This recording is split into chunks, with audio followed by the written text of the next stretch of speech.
ಮತ್ತೆ ಗಂಡ ಹೆಂಡತಿ ಅಂತ ಬಂದಾಗ ಏನಾರು ಒಂದು ಸಣ್ಣ ಪುಟ್ಟದಲ್ಲಿ ಮನೇಲಿ ಕಿರಿಕ್ ಮಾಡೇ ಮಾಡ್ತೀವಿ ಯಾರೇ ಆಗಲಿ. ಸೊ ನೀವಿಬ್ರು ಜಾಸ್ತಿ ಕಿತ್ತಾಡುವಂಥ ವಿಚಾರ ಏನು? ಯಾವ ವಿಚಾರಕ್ಕೆ ನಿಮ್ಮಿಬ್ಬರ ನಡುವೆ ಮನಸ್ತಾಪಗಳು ಉಂಟಾಗುತ್ತೆ ಅಂತ ಕಿತ್ತಾಡ್ತೀರಾ ಅಂತ ಹೇಳಿ? ಅವಳು ಮುಂದೆ ಜಗಳ ಆಡಲ್ಲ ಡೆಫಿನೆಟ್ಲಿ ನಂದನ ಮುಂದೆ, ಬಟ್ ಕೆಲವೊಂದು ಸರಿ ನಂದನ ವಿಷಯದಲ್ಲಿ ಇಲ್ಲ ಹಿಂಗೆ ಮಾಡಬೇಡ, ಹಿಂಗೆ ಮಾಡೋಣ, ಹಂಗೆ ಮಾಡೋಣ ಅಂತ. ಬಟ್ ಅದೇನಿದ್ರು ಅವಳು ಬೆನ್ನ ಹಿಂದೆನೆ ನಾವಿಬ್ಬರು ಡಿಸ್ಕಸ್ ಮಾಡಿ ಜಗಳ ಆಡಿದ್ರು ಅದನ್ನ ಜಗಳ ಆಡಿ ಸಾರ್ಟ್ ಔಟ್ ಮಾಡಿಕೊಂಡು ಆಮೇಲೆ ಅವಳು ಮುಂದೆ ಹೋಗೋದು. ಯಾಕಂದರೆ ನಾವಿಬ್ಬರು ಒಂದು ಟೀಮ್ ಅಂತ ಅವಳಿಗೆ ಅರ್ಥ ಆಗಬೇಕು ಅಂತ. ಇಲ್ಲಾಂದರೆ ಮಕ್ಕಳು ಚೆನ್ನಾಗೆ ಡಿವೈಡ್ ಮಾಡಿಬಿಡ್ತಾರೆ ಅಪ್ಪ ಅಮ್ಮನ. ಸೊ ಆ ವಿಷಯಕ್ಕೆ ಕೆಲವೊಂದು ನಾನು ಸ್ವಲ್ಪ ಸ್ಟ್ರೆಸ್ ಆಗ್ತೀನಿ ಎಲ್ಲ ವಿಷಯಗಳಿಗೂ, ಬೇಗ ಟೆನ್ಷನ್ ಆಗಿಬಿಡತ್ತೆ ನನಗೆ. ಆ ವಿಷಯಕ್ಕೆ ಸ್ವಲ್ಪ ಹಿಲ್ ಬಿ ಲೈಕ್ ಕೋಪ ಮಾಡ್ಕೋತಾರೆ, ಯಾಕೆ ಸ್ಟ್ರೆಸ್ ಆಗ್ತೀಯಾ, ಕಾಮ್ ಡೌನ್ ಅಂತ. ಆಮೇಲೆ ಟೈಮ್ ವಿಷಯಕ್ಕೆ ಒಂದೊಂದ್ಸರಿ ಕೆಲಸದ ವಿಷಯದಲ್ಲಿ of course he is very strict and very discipline. ಬೇರೆ ವಿಷಯದಲ್ಲಿ ಇವಾಗೆಲ್ಲೋ ಒಂದು ಸಿನಿಮಾಗೆ ಹೋಗ್ತಾ ಇದ್ದೀವೋ ಅಥವಾ ಎಲ್ಲೋ ಊಟಕ್ಕೆ ಹೋಗ್ತಾ ಇದ್ದೀವೋ ಅಂತ, ಅಥವಾ ಬೇರೆ ಯಾರ್ದೋ ಮನೆಗೆ ಪೂಜೆನೋ ಅದೋ ಇದೋ, ಅವಾಗೆಲ್ಲ ಆರಾಮಾಗಿ ರೆಡಿ ಆಗ್ತಾರೆ. ನಾನು ಸ್ವಲ್ಪ ಟೈಮು ಅಯ್ಯೋ 10 ಗಂಟೆ ಆಯಿತು ನಾನು ಕುಣ್ದಾಡ್ತಾ ಇರ್ತೀನಿ.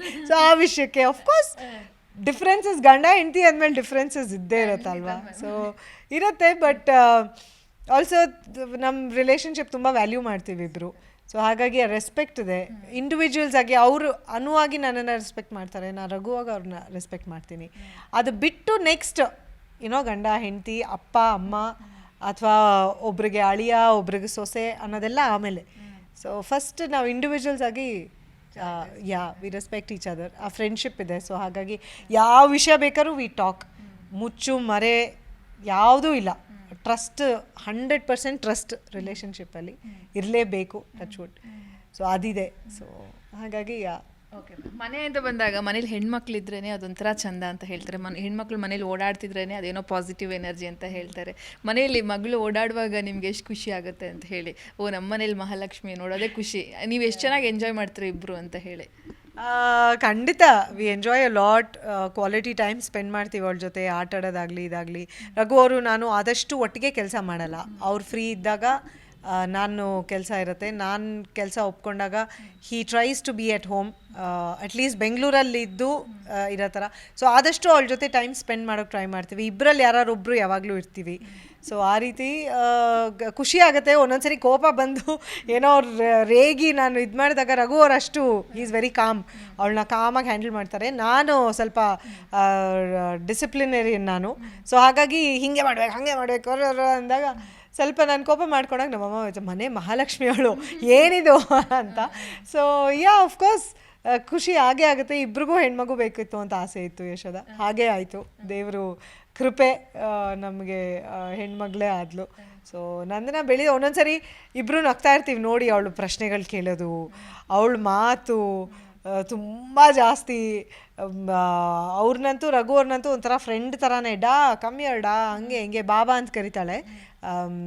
ಸೊ ಹಾಗಾಗಿ ಪ್ರಶ್ನೆಗಳು ನಾನ್ ಸ್ಟಾಪ್ ಹೋಗ್ತಾನೆ ಇರತ್ತೆ. ರಾತ್ರಿನೂ ಅಷ್ಟೇ, ನಾನು ಮಲಗ್ಸಕ್ಕೆ ಹೋದಾಗ ಒಂದು ಕಥೆ ಓದಿ ಒಂದು ಬುಕ್ ಓದಿದ್ಮೇಲೆ ಅವಳು ಮಲಗೋದು. ಅದಾದಮೇಲೆ ಮಲ್ಕೊಬಿಟ್ಟ ಅಂದರೆ ಅಲ್ಲಿ ಇನ್ನೊಂದು 10-15 ನಿಮಿಷ ಅಮ್ಮ ಇದು ಅದು ಅಂತ ಕೇಳ್ತಾನೆ ಇರ್ತಾಳೆ ಪ್ರಶ್ನೆಗಳು. ಫೈನಲಿ ನಾನು ಸಾಕಾಯಿತು ನಂಗೆ ನಿದ್ದೆ ಬರ್ತಾಯಿದೆ ನೀನು ಮಲ್ಕೋಬೇಕು ಅಂತೆಲ್ಲ ಅಂದಮೇಲೆ ಮಲ್ಕೋತಾಳೆ. ಸೊ ಖುಷಿ ಆಗುತ್ತೆ. ಒಂದೊಂದ್ಸರಿ ಆಶ್ಚರ್ಯನೂ ಆಗುತ್ತೆ, ಇಷ್ಟು ಬೇಗ. ಇನ್ನು ಆಗಸ್ಟ್ 15ಕ್ಕೆ ಅವಳು ಹುಟ್ಟಿದಬ್ಬ. ಸೊ ಆಗಸ್ಟ್ 15 ಬಂದರೆ ಅವಳಿಗೆ 6 ವರ್ಷ ತುಂಬುತ್ತೆ. ಸೊ ನೆನ್ನೆ ರಘು ಅಂತ ಇದ್ರು, ನಾವಿಬ್ಬರು ಅಲ್ಲೇನೋ ಮಾತಾಡ್ಕೊಂಡು ನಿಂತಿದ್ದಾಗ ಹಿಂಗೆ ನಡ್ಕೊಂಡು ಹೋಗ್ತಾ ಇದ್ಲು. ಅವ್ರು ನೋಡ್ರು ಇಷ್ಟು ಉದ್ದಾಗ್ಬಿಡ್ತಾಳಲ್ವಾ ಅಂತ. ಅವಳ ಮಗುದು ವೀಡಿಯೋಸು ಫೋನಲ್ಲೆಲ್ಲ ನೋಡಿದಾಗ ಆಶ್ಚರ್ಯ ಆಗುತ್ತೆ, ಇಷ್ಟು ಬೇಗ ಸಮಯ ಹೋಗೋದೇ ಗೊತ್ತಾಗಲ್ಲ ಅಂತ. ಡೆಫಿನೆಟ್ಲಿ ಖುಷಿ ಆಗುತ್ತೆ ಯಶೋದ.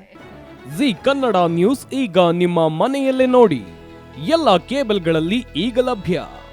ಸನ್ Direct 292, Jio TV 1334, U digital 162, city cable 51, GTPL 17, Abhishek cables 821, rock line telecommunication 51, Shri Basaveshwara number 60, Vinayaka digital number 53, in digital number 896ರಲ್ಲಿ. ನಿಮ್ಮಿಸ್ತದ ಜಿ ಕನ್ನಡ ನ್ಯೂಸ್ ನೋಡಿ ಆನಂದಿಸಿ.